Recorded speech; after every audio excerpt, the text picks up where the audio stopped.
ঈমান। আজ আমরা ঈমান সম্পর্কে জানব। আজ আমরা শিখব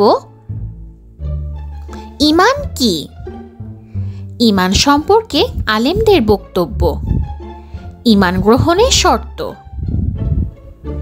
ঈমানের স্তম্ভ, ঈমান সম্পর্কে কোরআনের আয়াত, ঈমান সম্পর্কে হাদিস, যে কারণে ঈমান নষ্ট হয়ে যায়।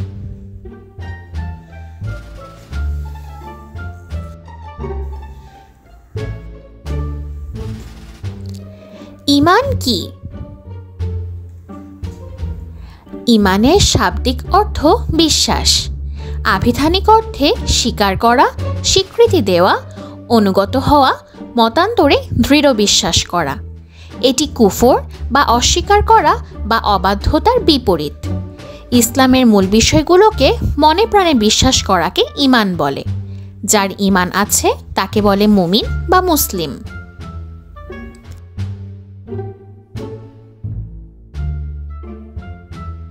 ঈমান সম্পর্কে আলেমদের বক্তব্য। সুফিয়ান বিন উয়াইনাহ বলেন, ঈমান হলো কথা এবং কাজ, এটি বৃদ্ধি পায় এবং হ্রাস পায়। আবুল হাসান আল আশআরি বলেন, আনুগত্যের সাথে ঈমান বৃদ্ধি পায় এবং পাপের সাথে হ্রাস পায়। এটি অন্তরের অবস্থার অবনতি এবং বাহ্যিক বহিঃপ্রকাশের বৃদ্ধি।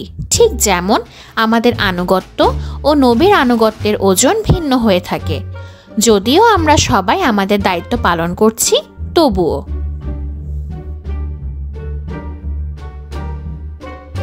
ঈমানের শর্ত তিনটি।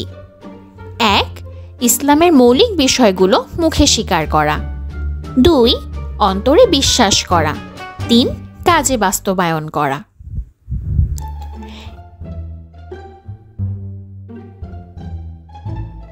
ঈমানের স্তম্ভ। ঈমানের স্তম্ভগুলো হলো ৭টি। ১. ইলাহ বা উপাস্য হিসেবে আল্লাহকে বিশ্বাস করা ও স্বীকৃতি দেওয়া। আল্লাহর ফেরেশতাগণকে বিশ্বাস করা ও স্বীকৃতি দেওয়া। আল্লাহ তাআলা কর্তৃক প্রেরিত কিতাবসমূহে বিশ্বাস করা ও স্বীকৃতি দেওয়া, কুরআন সহ। আল্লাহ কর্তৃক প্রেরিত সকল নবী এবং রাসূলকে বিশ্বাস করা ও স্বীকৃতি দেওয়া। আখিরাত বা পরকালে বিশ্বাস করা ও স্বীকৃতি দেওয়া। তাকদীরে বা ভালো মন্দের ওপর আল্লাহর পূর্ণ ক্ষমতা রয়েছে বলে বিশ্বাস করা ও স্বীকৃতি দেওয়া। পুনরুত্থানের বা মৃত্যুর পর পুনর্জীবিত হওয়ার প্রতি বিশ্বাস করা ও স্বীকৃতি দেওয়া।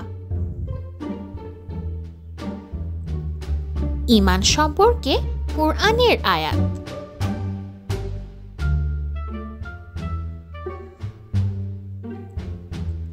আল্লাহ তাআলা বলেন, যারা অদেখা বিষয়ের উপর বিশ্বাস স্থাপন করে এবং নামাজ প্রতিষ্ঠা করে, আর আমি তাদেরকে যে রুজি দান করেছি তা থেকে ব্যয় করো, এবং যারা বিশ্বাস স্থাপন করে সেসব বিষয়ের উপর যা কিছু তোমার প্রতি অবতীর্ণ হয়েছে এবং সেসব বিষয়ের উপর যা তোমার পূর্ববর্তীদের প্রতি অবতীর্ণ হয়েছে, আর আখিরাতকে যারা নিশ্চিত বলে বিশ্বাস করে, তারাই নিজেদের পালনকর্তার পক্ষ থেকে সুপথপ্রাপ্ত, আর তারাই যথার্থ সফলকাম।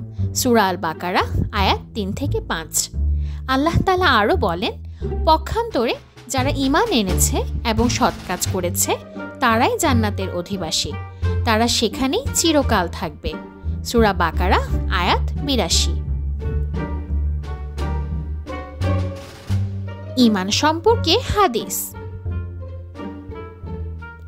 হযরত আব্দুল্লাহ ইবনে উমর রাদিয়াল্লাহু তাআলা আনহু হতে বর্ণিত, তিনি বলেন, রাসূলুল্লাহ সাল্লাল্লাহু আলাইহি ওয়াসাল্লাম ইরশাদ করেন, ইসলামকে ৫টি স্তম্ভের উপর প্রতিষ্ঠা করা হয়েছে। তা হলো: ১.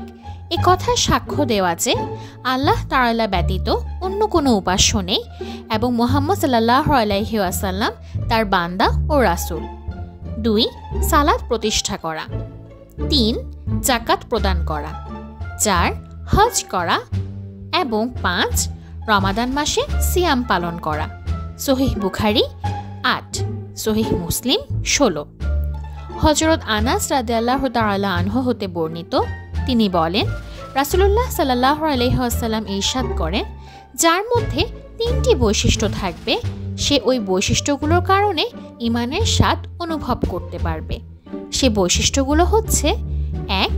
যারা নিকট আল্লাহ ও তার রাসূল সাল্লাল্লাহু আলাইহি ওয়াসাল্লাম অন্য সব কিছু হতে সর্বাধিক প্রিয় হবে। যে ব্যক্তি কোনো বান্দাকে কেবল আল্লাহ তাআলার সন্তুষ্টির উদ্দেশ্যে ভালোবাসবে। 3. যে ব্যক্তি আল্লাহর অনুগ্রহে কুফর হতে মুক্তি লাভের পর পুনরায় কুফরিতে ফিরে যাওয়াকে এভাবে অপছন্দ করে যেভাবে অগ্নিকুণ্ডে নিক্ষিপ্ত হওয়াকে অপছন্দ করে। সহিহ বুখারী 21, সহিহ মুসলিম 43।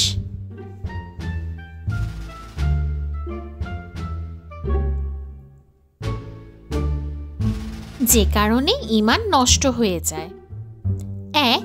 আল্লাহর সঙ্গে কারো শরীক করা। 2. আল্লাহ ও বান্দার মাঝখানে কাউকে মাধ্যম বানানো। 3. কাফির মুশরিকদের মতবাদকে সঠিক মনে করা। 4. রাসূলুল্লাহ সাল্লাল্লাহু আলাইহি ওয়াসাল্লামের আনা আদর্শ ছাড়া অন্য কোনো আদর্শকে উত্তম মনে করা। 5. শরীয়তের কোনো অংশকে অপছন্দ বা অস্বীকার করা। 6. শরীয়তের কোনো সওয়াব বা শাস্তির বিধান নিয়ে ঠাট্টা করা। 7. জাদু বা তন্ত্রমন্ত্রের প্রয়োগে কিছু করার চেষ্টা। 8. মুসলমানদের বিরুদ্ধে কাফির বা মুশরিকদের সাহায্য করা। 9. ইসলাম ছাড়া অন্য কোনো জীবন বিধান গ্রহণ বা সেটাকে উত্তম ভাবা। 10. আল্লাহর মনোনীত দিন থেকে মুখ ফিরিয়ে নেওয়া। এসব কারণে ঈমান নষ্ট হয়ে যেতে পারে।